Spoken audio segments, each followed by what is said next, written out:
Well, hello, everyone. Thank you for joining our webinar, Exploring the Intersection of Biodiversity and Renewable Energy in the Arctic. The webinar is hosted by Women in Renewable Energy and the Icelandic Arctic Cooperation Network in cooperation with the Isaac Olam Foundation. Please be advised that this webinar is recorded. If you don't mind sharing, we would very much appreciate if you could let us know in the chat box which city or country you're joining from. It's always interesting to see where people are joining from. My name is Maya Falvo, and I'm the program manager at WIRE, Women in Renewable Energy. I'm joining in from Canada. WIRE is a nonprofit organization launched in Toronto in 2013 with the mission to advance the role and recognition of women in and underrepresented groups working in the energy sector. We started in Toronto, but we now have chapters across Canada, as well as Africa, Asia, Europe. As you can see, we have a lot of countries represented now. We offer a range of programming, such as meetups, webinars like this one, field trips, workshops, speed mentoring, and awards, as well as we facilitate scholarships and internships and much more. We're always looking for volunteers in Canada and internationally to fulfill our mission. So if you are like to learn more about WIRE and our volunteer opportunities, I invite you to go to womeninrenewableenergy.ca for more information. We will also drop this link in the chat box so you can learn more in your own time. I will now hand it over to our co-host, Fredrik Thorsen from Icelandic Arctic Cooperation Network. Thank you, Maya. And hello, everyone. My name is Fredrik Thorsen, Communications Manager here at the Icelandic Arctic Cooperation Network, which is based in Akureyri, Northern Iceland. I would also like to take the opportunity to briefly state our mission here at the IACN, which is to initiate, encourage, and facilitate international cooperation on Arctic issues. To this aim, we also participate in and lead a plethora of projects, both domestic and international. Our project themes are wide-ranging in nature and in keeping with our expansive interests in Arctic affairs. These include, for example, this very webinar series on renewable energy in the Arctic, in which we are so honored to help facilitate. Our Arctic environment is as pristine as it is vulnerable, and our protection of it therefore warrants a holistic and multifaceted understanding of our current activities and of the ideal means to go forward in a sustainable and just manner. Finally, I would like to mention that if any questions arise during the webinar, please feel free to input them in the chat, because after the discussion, there will be a Q&A section of sorts in which we will be addressing them. So, without further ado, allow me to give the floor to Aaron Cook of the National Renewable Energy Lab in Alaska. Thank you, Fredrik. My name is Aaron Cook. I represent the National Renewable Energy Lab's Alaska campus. We are a national lab under the United States Department of Energy, dedicated towards the scientific development of renewable energy transitions and technologies. However, I'm serving in a different capacity today and through this summer. I'm a visiting fellow at the Icelandic Arctic Cooperation Network, and I will be serving as moderator today for the three talented guests that we have to discuss the intersection of biodiversity and renewable energy in the Arctic. So I'd like to invite all three speakers that will be speaking today to turn their cameras on. And today will be rather informal. We'll have a discussion on the points of intersection between biodiversity and renewable energy in the Arctic, and how renewable energy projects can impact biodiversity. Our three speakers today, I'll introduce them each in turn, and then we'll start a discussion with some questions that can get us to the middle of this intersection. If you have questions you'd like to ask of the speakers, or anyone else on the call today, please put them in the chat. And if we have room at the end of the conversation, we'll forward them to the speakers. We have Tonja Johansson today, who works as an advisor for the Sami Council's Arctic and Environmental Unit. She comes from a small coastal Sami village in the northern part of Sapmi on the Norwegian side, and is currently residing in Godagadnu She has a political science background from NTNU, the Norwegian University of Science and Technology, and within the Sami Council, Johansen focuses most of her work on sustainable development and socioeconomic issues in Sápmi. Thank you for joining us today, Tanya. In addition to Tanya, we have Eli Enns. Eli Enns is an internationally recognized expert in indigenous-led conservation. From Klaukwiat Nation on his father's side and Dutch Mennonite heritage on his mother's side, Eli promotes holistic solutions for community and ecosystem health and well-being. With a background in political science, Eli is a nation builder with values and approaches rooted in indigenous economic theory and practice. Thank you for joining us, Eli. And finally, we have Kauri Laurusson. Kauri is program manager at CAF, the Arctic Council's working group addressing the conservation of Arctic flora and fauna. CAF consists of national representatives for the Arctic Council member states, indigenous peoples organizations, and observer status countries and organizations. CAF advises specifically on biodiversity-related topics in the Arctic. He's based in Akureyri, Iceland. Thank you all three for joining us today. I'm excited about today's conversation. Biodiversity and renewable energy they are, while related, not perhaps something that everyone thinks about every day in terms of intersection of these two fields. Maybe Kauri, I'll open the floor with you and ask you a question, since you are related specifically to the preservation of biodiversity in the Arctic. What do you see as some primary challenges facing biodiversity in the Arctic? And for those of us that are new to this intersection, how does renewable energy factor into those challenges? Thank you, Aaron. I'm happy to be here today. Good to see all of you. Some familiar faces and some not, so that's good. The Arctic, of course, is quite a large and diverse area. According to our definition, and there are a few definitions, the Arctic is approximately 4.6 million square kilometers large. So I think that's around the size of the continent of Africa, but it has between 4 and 5 million inhabitants. So it's quite massive. And the Arctic is warming, as all of you know, and you almost, you press refresh on the scientific data and it's warming more and more. I think they speak about now it's warming 4 times the global average.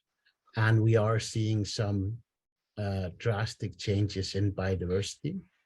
The Arctic is fairly species poor compared to other areas around the globe, but it has some very unique species that are code adapted, endemic to the Arctic and to be found nowhere else on the planet. So it's really a valuable ecosystem, I would say. And it's changing rapidly. The Arctic is greening. It's hard to maybe say sort of one common fact for everything, but many Arctic species are reducing. If you think about in the number of biomass, that probably is increasing because northern species are moving into the Arctic, which causes challenges for existing species, of course, so a lot is changing. How that relates to renewable energy, I would say we know that the main driving factor for biodiversity change is a warming climate. So in general, I think the reduction of what should we say, unclean energy is a positive. But when it comes to protecting Arctic areas and species and communities and cultures, then renewable energy in many cases sort of is a bit challenging. You have with at least these large scale infrastructure development, you have things like habitat disturbance, disruption of migratory routes, alteration of aquatic environments. You can have changes in local climate, wind power, for example, can cause bird mortality, noise and visual disturbance. So there are many things. I probably shouldn't go on forever. It's becoming a bit of a monologue. So I hope that's a bit of an answer.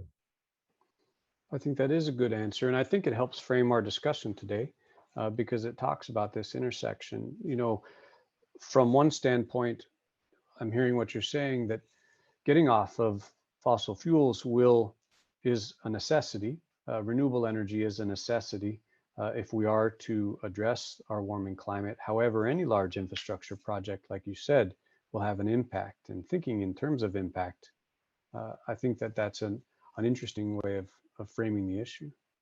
Eli, how would you frame what biodiversity means conceptually to you, and how can renewable energy development work within that context? And how is that context different than what we've heard? So we all get our energy from the sun ultimately, and through our food systems, the transfer of energy through relationship of different creatures, and yeah, certainly in this modern world, our infrastructure and our communities have become more reliant on electricity, and you know, to sort of state the obvious, there's a spectrum of, you know, generating energy that some are more detrimental to biodiversity and some are less detrimental. And you know, like and even within renewables, as Kari mentioned, some of the solutions that are being touted can have unexpected negative impacts. So at the end of the day, you know, weighing on the side of caution, and when we invoke the teachings of our ancestors, we're always looking 500 years into the future and 500 years into the past, and like how are our actions, our words, and our thoughts, how would they be? How would they live up to the standards that our ancestors have created, and how would our descendants celebrate us or lament our decisions? And so, yeah, there's a strong connection between biodiversity and renewables. That's been a part of my work for many years now, and you know, yeah, like Kari, I don't want to monologue here. Pass the feather over to our friend here. Thank you, Eli. And I've never heard it said that way. I really like the saying, you know, will our descendants celebrate us or lament our decisions? I think that's a pretty wonderful statement, and it's a great way to frame a question. When we talk about this intersection, you know, we've started with biodiversity, and we've started with the idea of how energy impacts it. Also, like Kauri mentioned, there are 4 to 5 million people actively living in the Arctic, some relatively recent arrivals, some an ancient people in the Arctic, and all sharing this same space. Tonya, how do you think, as a group of people that have inhabited this region for so long, how can renewable energy aid self-determination of Arctic peoples? And are there instances we should be aware of in your region where it has the potential to act against self-determination? I think the question about how renewable energy can aid self-determination really depends on which region and which communities and which peoples you are actually approaching. In theory, yes, I would think I would believe that renewable energy could aid self-determination, because if your community is dependent on diesel energy or other not so renewable energy sources, and that you are dependent on getting that shipped into your community, and you're dependent on the majority society to aid your community, then of course, developing renewable energy that is based on that local community's needs definitely would be helpful for to increase self-determination. But from my community, from the Sami people's perspective, we have not experienced renewable energy as very helpful in self-determination. It's rather the opposite way. And I think that's largely because our traditional homelands is quite small compared to other Arctic indigenous peoples' traditional homelands. We live quite close to the majority society, and it's a limited space. And we have a lot of land encroachments already in our homeland. So there's very limited space. And also the Nordic states in particular, and also the EU has sort of pinpointed the north of the Nordics to be the place where EU, Europe, and the Nordic countries can get minerals so that they can have more self-determination rather than being dependent on, for instance, China or Russia when it comes to raw minerals. So for us, it's been the opposite effect, to be honest, because renewable energy currently requires a lot of space, and it's taking space from our homelands, and it's taking space from the species that are dependent on our homelands. So yeah. What I'm hearing is that this is an issue of consent, and the idea that whatever source we get our energy from, whether it be older methods of energy or renewable methods of energy, if we lack consent, then there cannot be true energy justice. There is no skipping that step, is what I'm hearing, and I think that can be for Arctic people.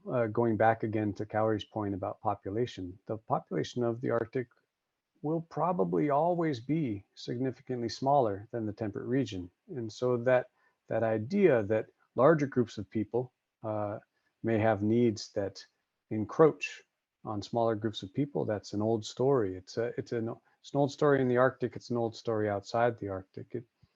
It's something that renewable energy and green technology is not immune from. It's not exempt from. We should have the same guards against it as we do against other issues. Tonya, how does renewable energy impact your ecosystem and biodiversity in your Arctic? What are the potentials and the potential drawbacks? Well, on the positive side, it hopefully somehow will limit the impacts of the climate crisis, but currently it's rather taking away nature. It's taking away mountains and breeding, what's it called in English? Breeding places for animals, grazing lands. It's forcing animals that require quite large areas to sort of function normally. They're forcing them out.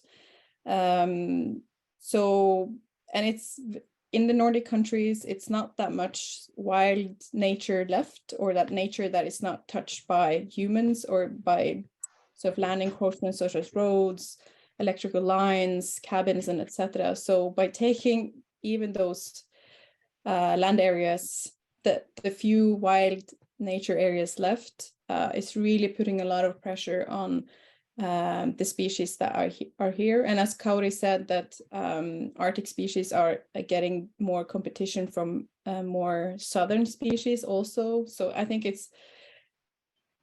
for now, it's taking away the possibility for species here in the Arctic in the north to actually adapt to what's changing, and also it's taking away the flexibility that both the animals and also we as a people need to adapt to the climate changes that are happening. Well, I think that's an important warning to those of us that are enthusiastic about renewable technology, and an important warning about how if we're not cognizant of respecting traditional practices and local ecosystems, how we can go wrong even with something that we think is a good idea.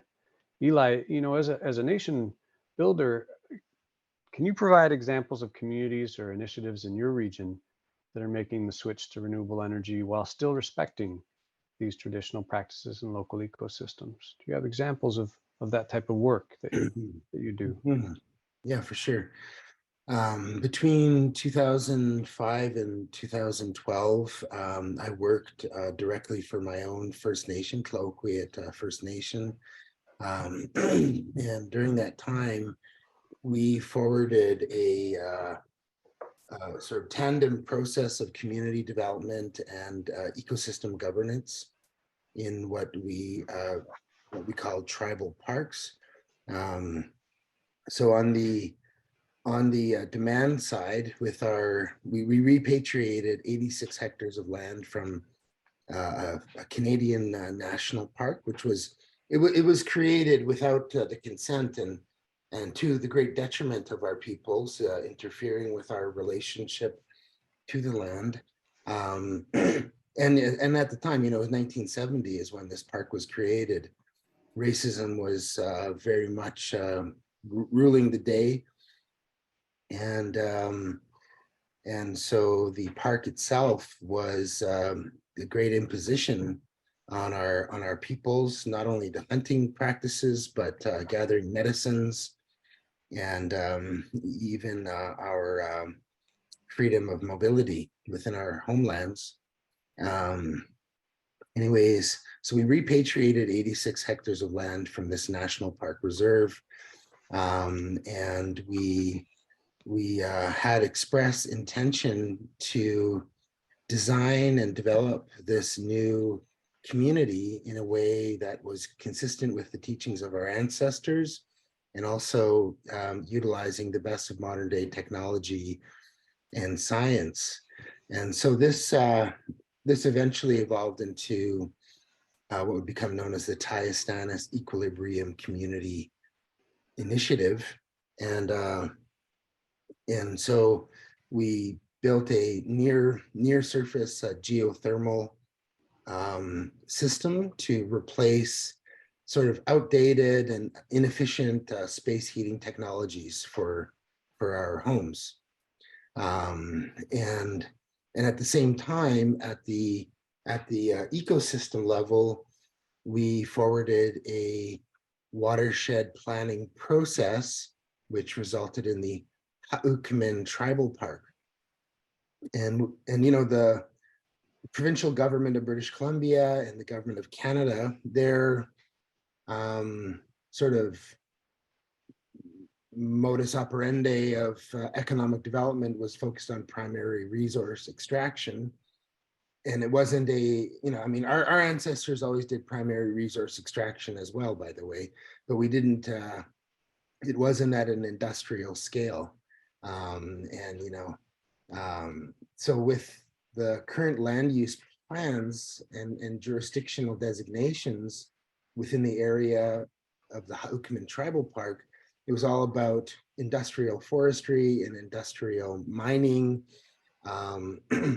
Much of that watershed, I would say probably 70 to 80% of that watershed had been deforested in the worst ways possible. There was still one river valley that was still today is largely intact. But we saw their activities and plans for our land, and we didn't think that was a good idea. And so we came up with what we thought was a better plan, and that included diversity. Diversity was a principle of our planning and our desires. Our elders talk about the importance of cultural and linguistic diversity connected to biological diversity, and we also need to have economic diversity. And by the way, we need to rematriate the word economy as it is related to the words ecology and ecosystem. And when we have a true understanding of the word economy, it starts to unlock some of our hangups and misconceptions that we have about success and what it means to live the good life, I think. Anyways, and so we, on the supply side, so I talked earlier about the demand side of reducing demand, first of all, reducing the amount of energy required to energize our communities. But on the supply side, we worked with a couple very thoughtful and innovative biologists to design a renewable, a run-of-the-river micro hydro run-of-the-river project that minimized impact on the ecology of that particular part of our territory. It's called the Canoe Creek Hydroelectric Project, and said, well, if we are going to use energy, we want to be able to supply that energy ourselves. And if we are going to supply the energy ourselves, then we want to use the most responsible practices that are available. And so, yeah, that was the Haukinan Tribal Park and the Taistanis Equilibrium Community Initiative. But within that, there's sort of a deeper, almost philosophical aspect of that. And I was educated by a Coast Salish elder on the east coast of Vancouver Island, in the community of Halalt. We were just having lunch, an elder's lunch, one day, as we did regularly. And just out of the blue, when one elder got up and whatever, I don't know what inspired him, but he started talking about electricity. And he recalled that when he was a child, his grandfather said to him that he basically predicted that if we become too dependent on electricity, that it'll lead to illness of our people. That the lifestyle of our ancestors ensured that we had a strong inner fire. And I think scientists call it metabolism. And our inner fire that keeps our life up. And we get, by the way, you feel that inner fire through those relationships with the fish, the elk, the other plant and animal species that we maintain relationship with. And yeah, he predicted that if we become too dependent upon electricity, that our people would become sick. And sure enough, I mean, it's a combination of things, right? It's the displacement of traditional food systems. There's no simple one thing that explains it all. It's an interconnected, wicked problem. But yeah, I thought that would be important to share, just in terms of thinking about like the pandemic. It was a great opportunity, I believe. And by the way, my elders had prepared me for that pandemic because we survived smallpox and tuberculosis and Spanish flu, and they predicted that new pandemics would come, and that we had to ensure that we maintained those primary relationships with creatures that our ancestors had always depended upon. But anyways, when that pandemic happened, it felt like a great opportunity to reevaluate what it means to live the good life. What is what do you call it, necessary or not unnecessary? Everyone was like, is this essential services? Yeah, that's the word I'm looking for. Is this actually essential, or is this just fluff? And so much became revealed that the things that we choose to energize, the things we pay attention to, are actually not essential. And it was an opportunity for us to say, well, how do we want to, what should be our new normal? And instead of that, I think, there was some people talking about that, but the dominant narrative that won the day was, how do we get back to normal? And how I relate that back to this elder's teachings is that, well, let's let's look at what things we can trim back in our lives so that we need less energy, and through that focus more on cultivating our inner fire, because we are electric beings ourselves, energetic beings. We draw that energy from the sun like everything else. But anyways, I could go down the rabbit hole on this one all day. I'll pass the feather over to the next speakers.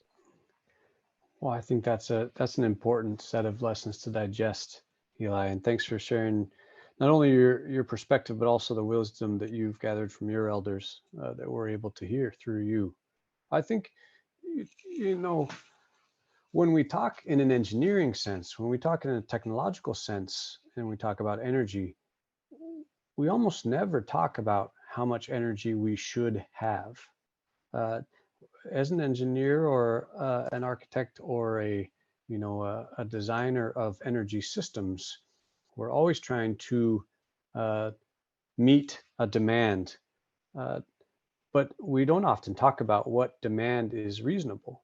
Many times an engineer doesn't figure that that's their place, and so I really appreciate that you're thinking about this, because really,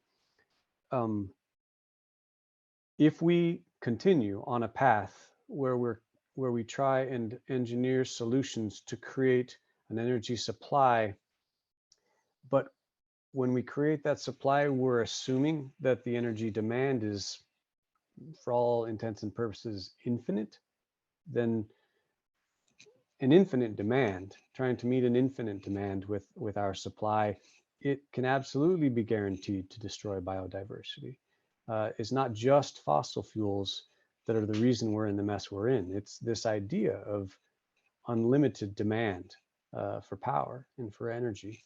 I originally started life as an architect, and I can tell you that oftentimes in Alaska, because we're a high cost energy state, like many places in the north, and I'd be dealing with a client or a family that was trying to design 1,000 square foot, 100 square meter house, and they just wouldn't be able to pay their heating bill with the house as designed. And so you're taking this 100 square meter house, this 1,000 square foot house, and saying, okay, how can we reduce demand so that it can heat itself in the cold Alaskan winters? You use all your best brain cells doing this, and then your client, more often than not, says, thank you so much. Now I can have a 200 square meter house or a 2,000 square foot house. So you've used all this energy to try and lessen demand, and then, but that it just goes back up.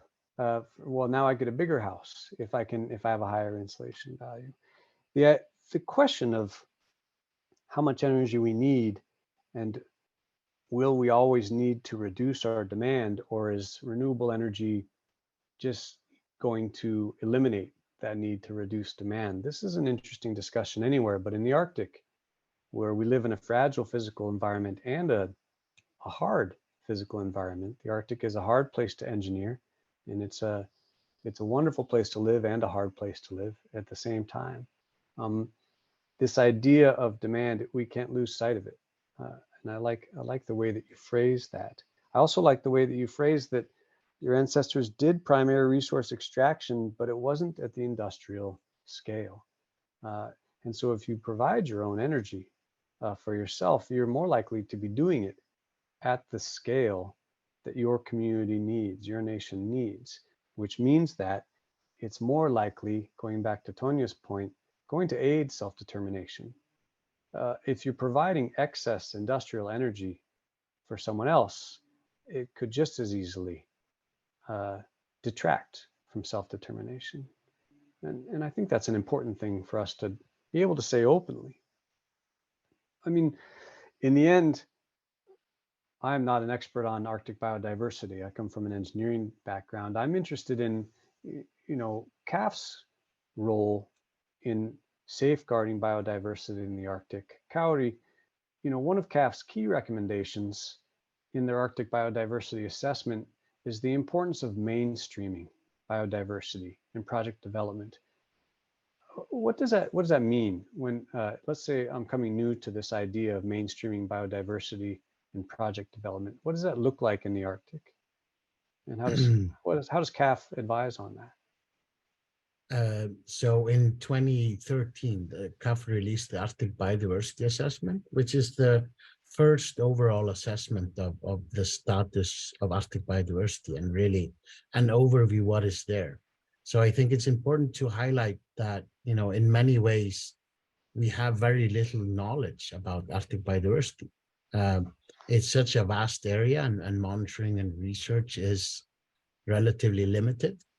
But one of the key findings from this assessment was that this term mainstreaming biodiversity, and that is really just saying that biodiversity concerns need to be considered in more or less all activities that we undertake. And I hope that we are generally moving in that direction. And we've had one major project related to this sort of recommendation. That was on mining in the Arctic. And I think for people interested in this topic, I think there's a lot of lessons to be learned from that project. Maybe directly the recommendations are more specific to mining, but I think we've touched on many of things. Sort of the process that we applied there is that I think local consultation is critical. I think if you're doing such developments in areas where indigenous people reside, I think it's very important to have a close dialogue with them. I think sort of establishing agreements on benefits sharing is very important. Sort of, you know, in all the Arctic states, you have requirements for environmental assessments, but I think we can do much more. I think there are, you need to consider where you plan to do this development. What will it impact?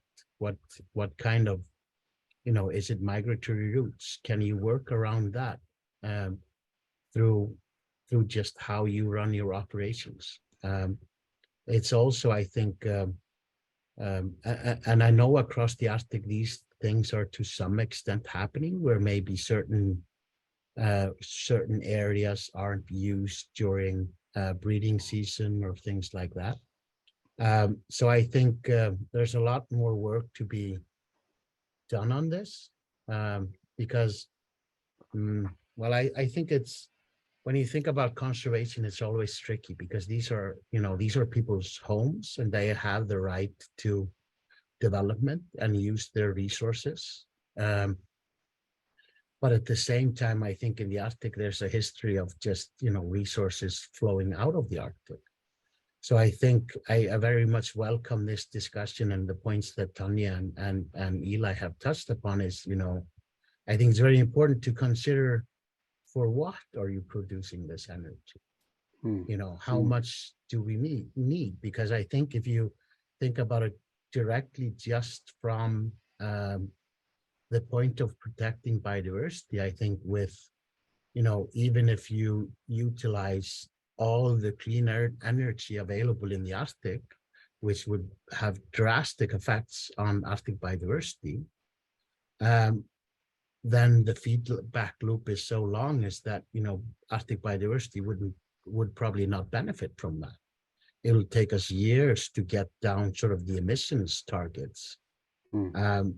So yeah, it's a complex issue, I think, and it has so many aspects. But I think this report mainstreaming mining, mainstreaming Arctic biodiversity, it has a lot to learn about the process, sort of getting together industry representatives, indigenous people, government people, and sort of having a little bit of a round table discussion on these issues. And I think you need to, there's no one approach that fits all. I think on each project, you need to have a discussion with the local community and sort of think about these things. Yeah. Thank you, Gauri. And, you know, in the chat, if you're able, maybe you could send a link to that report or you know, we have about 10 minutes left. If it's handy, some people might be interested in that. Sure. We've got a couple questions from the audience. Before we move to the questions from the audience, I have one question that I didn't think of before this conversation, but has come up now, and I'm going to ask you, Tonya. Eli, you drew a distinction between industry scaled extraction or industry scaled energy production and supplying energy for ourselves. How someone would say, we decided that we wanted to supply energy for ourselves at the scale that we use it. Tonya, if in Sapmi, you know, in the lands that you occupy, you had an opportunity to supply your own energy without any import of energy, and do it in a way that served your goals for the self-determination, what might that look like? What scale would you need, and where would it be, and what appeals to you for something like that? Well, that's an interesting question. I think if we, well, currently in Sápmi and in northern Norway, there's a lot of waterfalls. Is that hydropower? Yeah. So, but those are also they have been problematic when they were built out in the 60s and 70s, because there was also loss of land. But for now, the Sami communities don't need more energy. It is the industries that are coming in that needs the energy. The industry projects that are planned in our areas that needs the energy. But if we take the industry away, and if we take sort of if we start from scratch again, then I think what would have been a dream situation for us is that the energy would be close to the communities that you need, so you don't get the so you don't have to build out long roads or long lines, and then it would be local ownership, because then the local community would be sort of deciding as a community, what do we need? And also then I think, I don't remember who said it, but maybe it was Kauri, about the sharing of the benefits, because currently the benefits of the energy projects that are in our homelands, or the mines where they're digging for minerals that are necessary for renewable energy sources, the benefits are not coming back to the community. We are left with the burdens. So that's also something we need to discuss. And it's not always very, it can be a bit controversial to talk about it as well, because if we as a Sami community or society starts to say, well, we want to have some of the benefits, if we're going to take the burden as well, then we're often met with somewhat racial stereotypes about our people. So it's a very tricky conversation, but I think we need to have it, because if we are seriously wanting to take land from the Arctic, which I'm not pro, then we need to talk about the sharing of the benefits, and not just leaving us with a burden. And at the same time, I think involvement, as Kauri talked about, the communication with the local communities and with the indigenous peoples that are affected needs to happen from the very beginning, because then I think, because we do have very, very good knowledge about our homelands, we can come in early and we can sort of direct the projects, or say no to that project, but maybe to this project, if it is done this and this and this way, then I think we can have much better solutions than that we have currently, at least in the Nordic countries. So yeah, I don't know if that answered your question. It does, and I think not only does it answer the question, but you do bring up that this is a difficult thing to speak about, and I am grateful that we didn't get all the way through this conversation without speaking about it. It's an important thing to speak about. It's something that we need to keep at the front of our discussion. I want to invite our fourth speaker here. Snorri Sigurdsson is the head of the Division of Nature Protection at Iceland Institute of Natural History. His work is mostly focused on nature conservation, biodiversity, green space planning, and environmental education. And he is also Iceland's representative to CAF, the Arctic Council's working group for conservation of Arctic flora and fauna. When we started talking about this discussion, Kauri said that he'll have two bosses on the call, Snorri and Antonia, because they both sit on the board. Snorri, I wanted to give you time to give closing remarks on what you've heard today and maybe wrap up some of our discussion. Thank you very much, Aaron, and big thanks to the organizers of this webinar for inviting me. It's an honor, and I want to thank our speakers and our moderator for this fantastic discussion. It was really thought-provoking, and hearing these stories and comments is very fruitful for this important topic. It's a challenge to summarize the whole discussion, but I will try to do so and give some of my thoughts as well. As we've heard, it's undeniable that climate change is the largest influencing driver for many of the changes and challenges that are facing Arctic biodiversity and the communities that inhabit the Arctic. And we still don't understand that fully, how that is happening.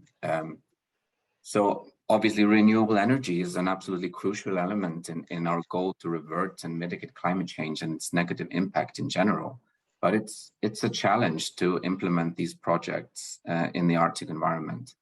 And as with all energy projects, as we heard from the speakers, they involve, sometimes intrusive or damaging resource utilization and not least the resource of space, that Tanya mentioned.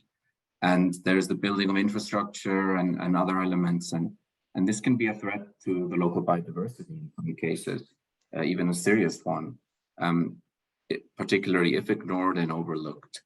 As well as a threat to the fundamental role and value that biodiversity plays for the indigenous and local communities. And we heard today these clear cases of conflict where we even have cases of land encroachment of indigenous lands, which is very serious. But thankfully, we also heard success stories like the fantastic Cano Creek Hydro project, which was great to hear about. And these examples are important. They provide inspiration and guidance. And it's pivotal to learn from them and to be able to identify how can we mainstream these projects and scale them up to the level that is necessary.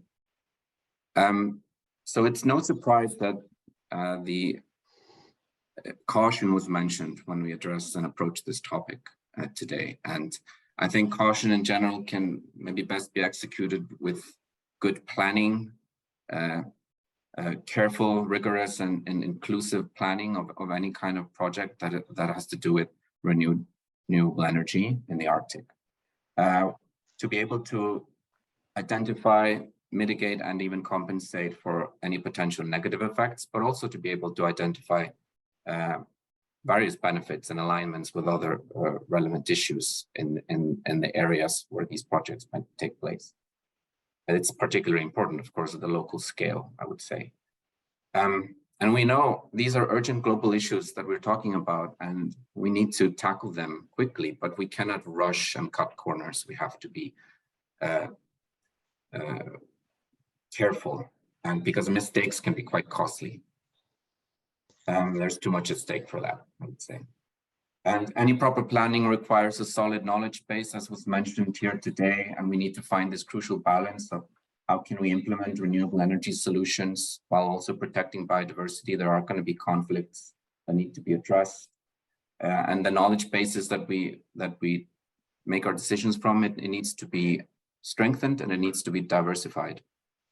So we must continue to support and work hard with enlarging this knowledge basis. And it was mentioned the importance and value of indigenous and local knowledge. And this is something that is becoming more and more prevalent in the discussion on this topic, and that is fantastic, but we can do so much better. And we can also do better with traditional science that also needs to be strengthened, and these different sources of knowledge need to be harmonized. That can sometimes be challenging.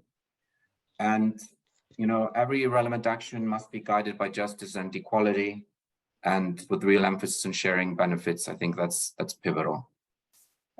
So it's a challenging topic, and it requires these multifaceted conversations like we had today. So this webinar was a great platform for that, and I was very happy to be able to participate. So thank you. Well, thank you, Snorri, and Tonya, and Kauri, and Eli. I just have appreciated this conversation and learned quite a bit. Even though we've already spoken a few times, I learn every time we meet again. So I appreciate it. And Andrei, I'll give the floor to you. Dear participants, my name is Andrei Gladi, and I'm a project manager at the Icelandic Arctic Cooperation Network. And together with all of our organizers and co-organizers, I would like to say thank you for participating in our today's webinar. And I also would like to invite you to our upcoming webinars in September and in December, respectively. And more information you can find on our platform, shareyounorth.is. And today's recording from today's webinar will be available on that platform. And I also encourage you to fill up the survey concerning today's webinar, which you will soon receive on your emails. Thank you again, and have a great day. Thanks, everybody. Thank you. everyone. Thank you for inviting us. Thank you. Bye-bye. Bye-bye. Great Bye. day. Shoot. Thank you.